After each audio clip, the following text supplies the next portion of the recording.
বর্তমান ক্লাসটি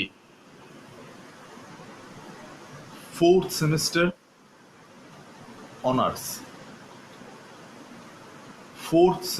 অনার্স শিবরাজ বিজয়ের ক্লাস। আধুনিক সংস্কৃত সাহিত্য টপিক। তাতে তোমাদের যে তিনটি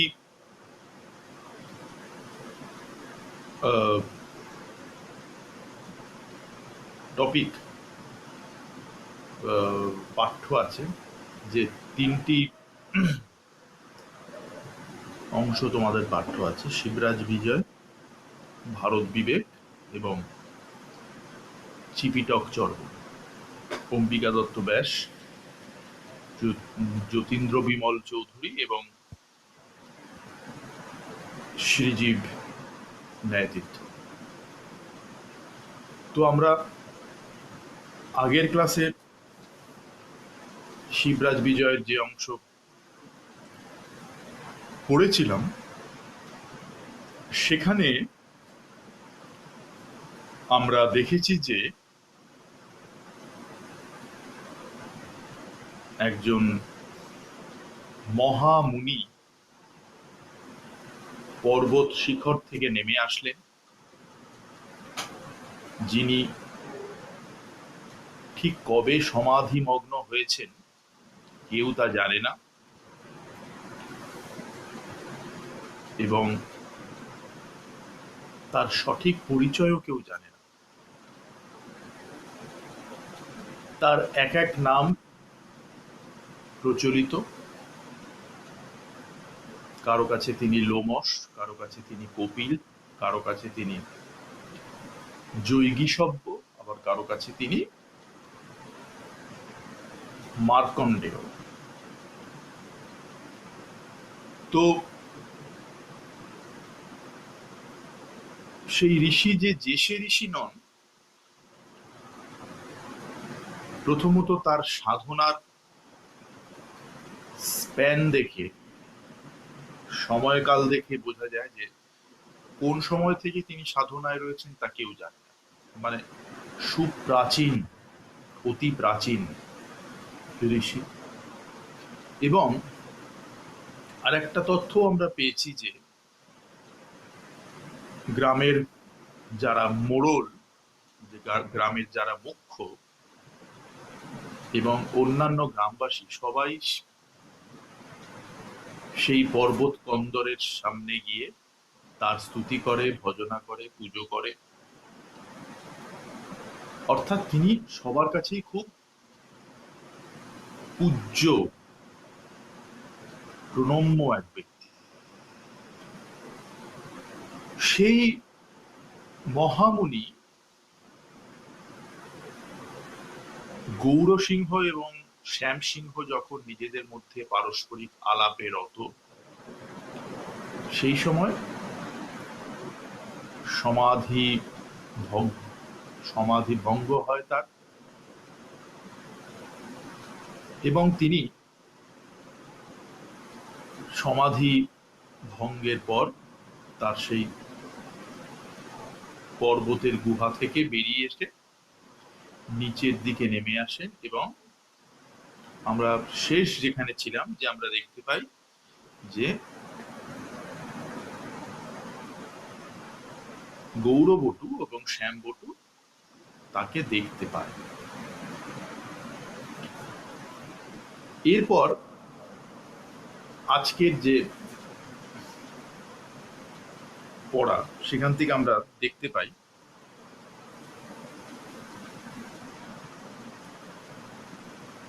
তারপর কি দাঁড়াচ্ছে: অথ সমাপিত সন্ধ্যা বন্দনা ক্রিয়ে সমায়াতে গুরু তদাজ্ঞয়া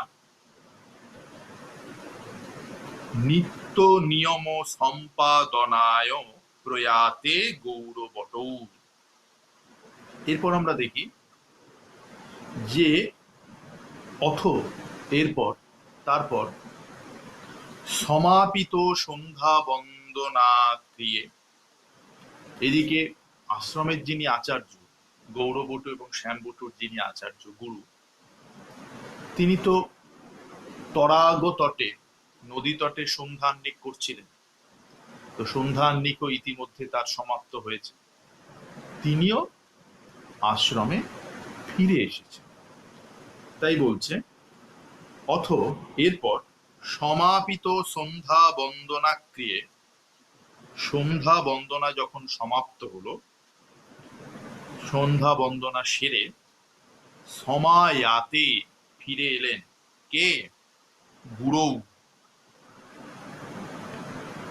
তাদের সেই আচার্য, পূজনীয় আচার্য ফিরে আসলেন।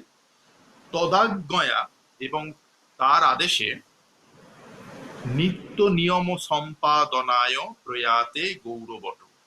আশ্রমের বাদবাকি যে কাজকর্ম পেন্ডিং ছিল, আশ্রমের তো সমস্ত দিন ধরে অনেক কাজকর্ম আছে, যে সমস্ত কাজকর্ম বাকি ছিল, এরকম দাঁড়িয়ে দাঁড়িয়ে গল্প করলে তো হবে না,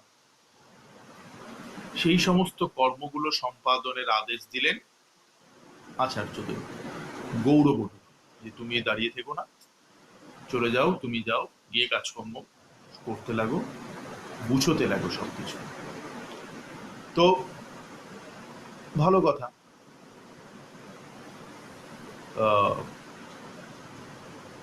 কি দেখছি আমরা তারপর? তদাজ্ঞয়া নিত্য নিয়ম সম্পাদনায়, রোজকার যে সমস্ত কাজকর্ম সেগুলো সম্পাদনের জন্য প্রয়াতে গৌরবটু, গৌরবটু আশ্রমে চলে গেল। ছাত্রগণ সহকারেণ প্রস্তুতাসু চ সামগ্রীষু। গুরুদেব কি করলেন? তার অন্যান্য ছাত্রদের ডেকে নিয়ে, ছাত্রগণ সহকারে, অন্যান্য ছাত্রদের ডেকে নিয়ে তাদেরকে সঙ্গে করে সহকারেণ প্রস্তুতাসু, প্রস্তুত করলেন। কি প্রস্তুত করলেন? স্বাগত সামগ্রীষু, স্বাগত সামগ্রীষু। এই যে মহামুনি এসছেন, তাকে তো স্বাগত জানাতে হবে, পাদ্য অর্ঘ্য ইত্যাদি সমস্ত দিয়ে। তো তিনি কি করলেন? তার অন্যান্য ছাত্রদেরকে নিয়ে মহামুনিকে অভ্যর্থনার জন্য সেই প্রয়োজনীয় যে সমস্ত সামগ্রী সেগুলো জোগাড় করলেন। তারপর ইত আগম্যতাং সনাথ্যমা সনাথ্যতাম, সনাথ্যতাম এষো আশ্রমঃ, এষো আশ্রমঃ। তারপর কি বললেন? সমস্ত স্বাগত জানানোর সামগ্রী, সব উপকরণ রেডি হয়ে গেলে ইত আগম্যতাং, এদিকে আসুন, এদিকে আসুন, আসুন আসুন, হে যোগীবর, হে মুনিবর, হে মুনিশ্রেষ্ঠ, হে মহামুনি, আপনি আসুন আসুন। সনাথ্যতাম এষো আশ্রমঃ, এষ আশ্রমঃ। সনাথ্যতাম, আপনি সনাথ করুন, সনাথীকরণ। নাথ মানে হচ্ছে প্রভু, স্বামী, অর্থাৎ এখানে তাকে সম্মান বলা দেওয়া হচ্ছে, যে আপনার অভাবে এই আশ্রম যেন অনাথ হয়েছিল। এখানে অনাথ মানে পিতৃমাতৃহীন, সে অর্থে নয়।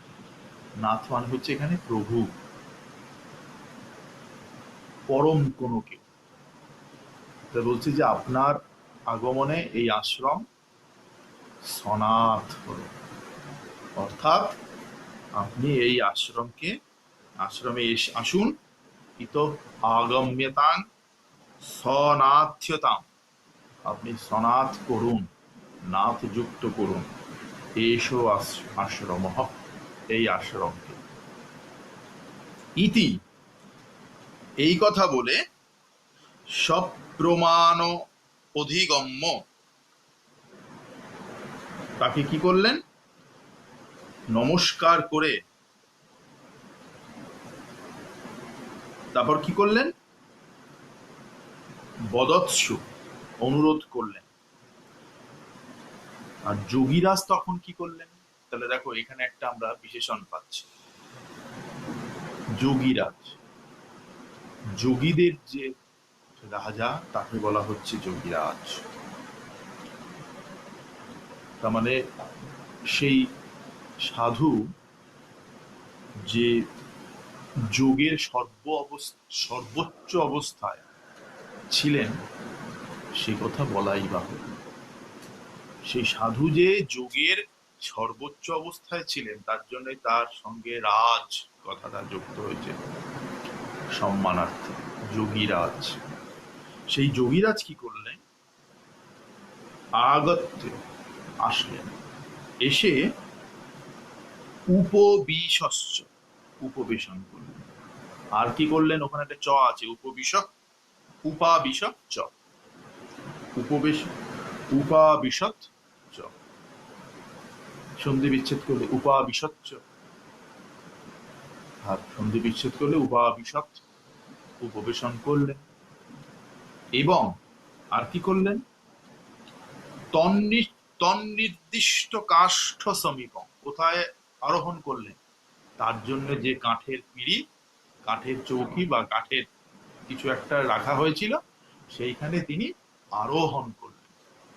তন্নির্দিষ্ট, তার জন্য নির্দিষ্ট, কাষ্ঠ সমীপম, কাঠের উপর তিনি কি করলেন, আরোহণ করলেন। কিরকম, আরূঢ়, আরোহণ করলেন। কিরকম, একটা উপমা না দিলে তো ঠিক হয় না। সেই উপমাটা কিরকম না,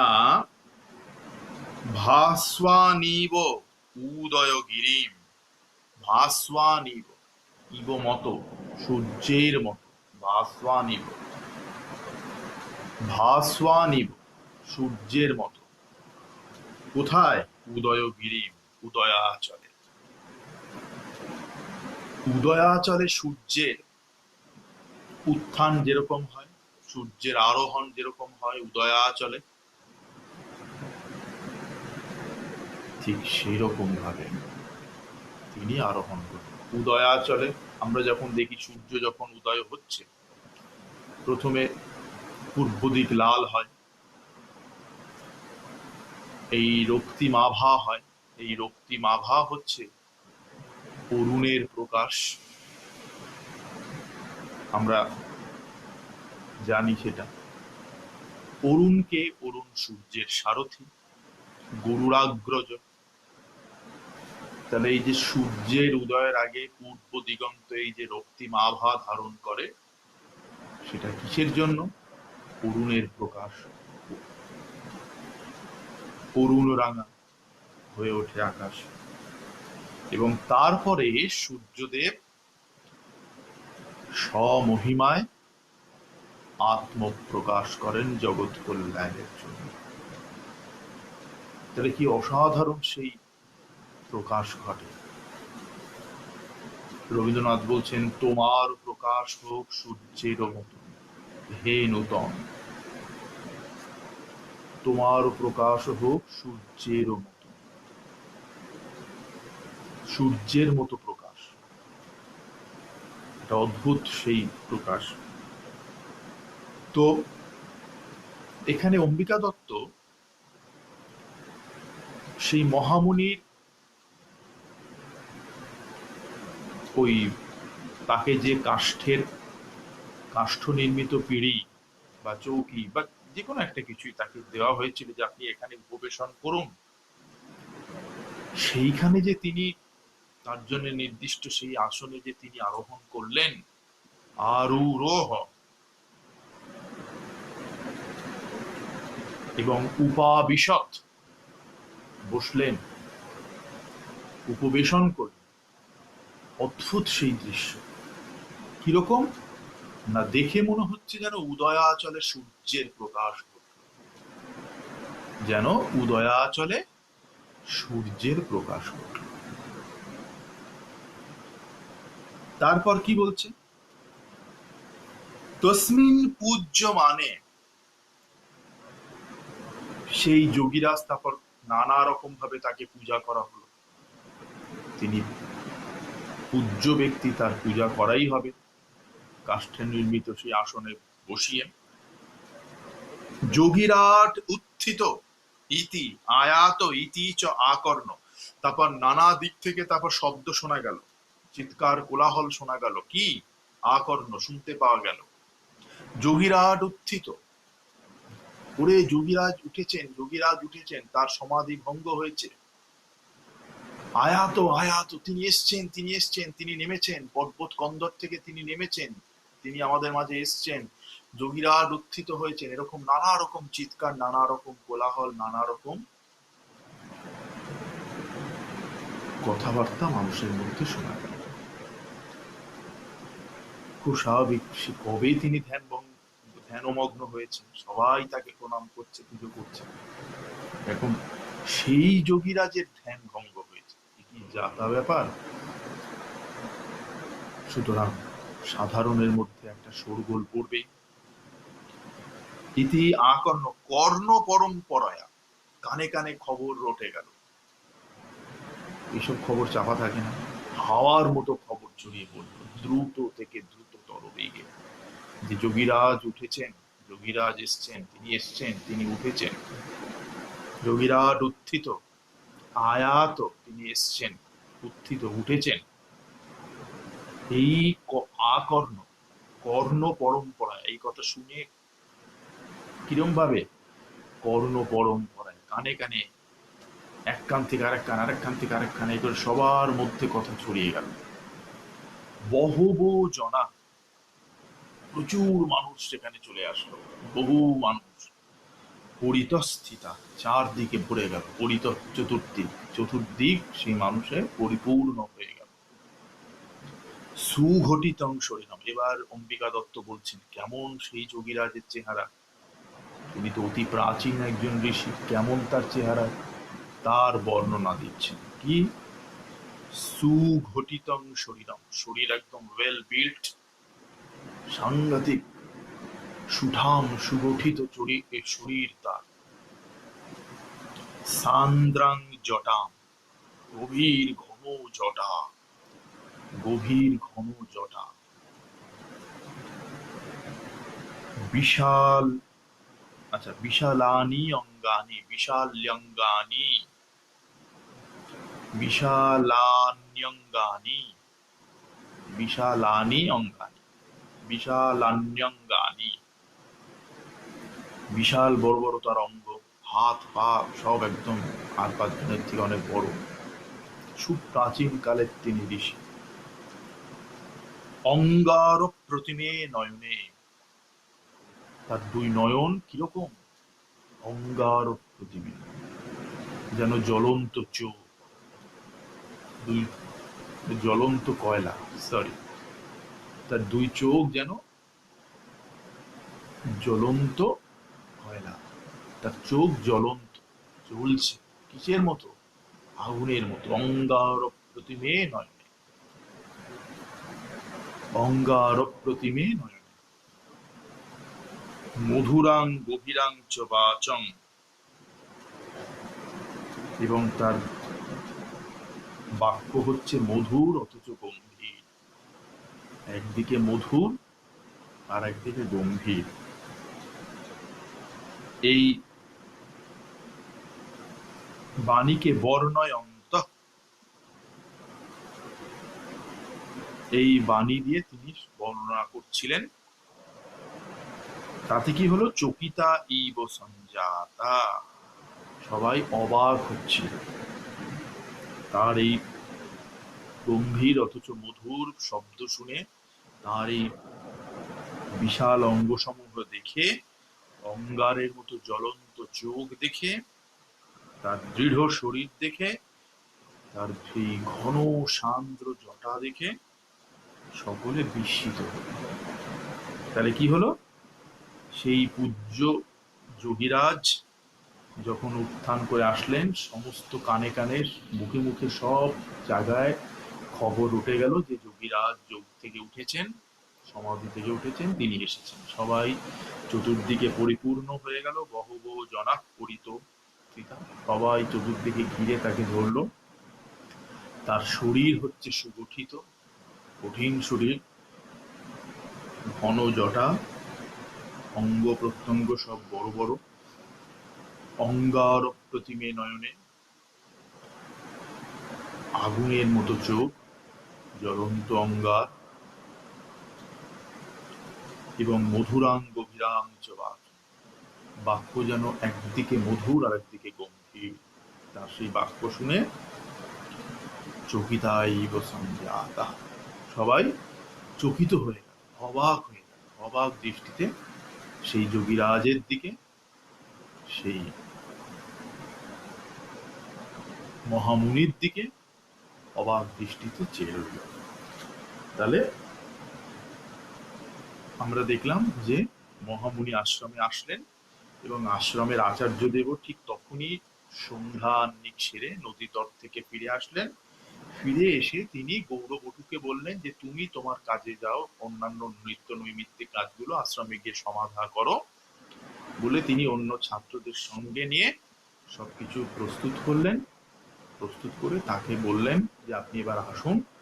এবার সে যখন এসে আরোহণ করলো, সে যোগীরাজ যখন কাষ্ঠ নির্মিত পিঁড়িতে, তাকে তার সেই আরোহণ দেখে মনে হলো যেন উদয়াচরে সূর্যের প্রকাশ ঘটলো, আরোহণ ঘটলো এরকম। এবং তার সেই আগমন সংবাদ চতুর্দিকে ছড়িয়ে গেল, সবাই সেখানে উপস্থিত হলো। সবাই তার সুগঠিত শরীর, তার বড় চেহারা, তার জ্বলন্ত অঙ্গারের মতো চোখ এবং গম্ভীর অথচ মধুর শব্দ শুনে, বাক্য শুনে মোহিত হয়ে তাকে দেখতে লাগলো। এই পর্যন্ত আমাদের আজকের ক্লাস। পরের যে ক্লাস হবে সেই ক্লাসে আমরা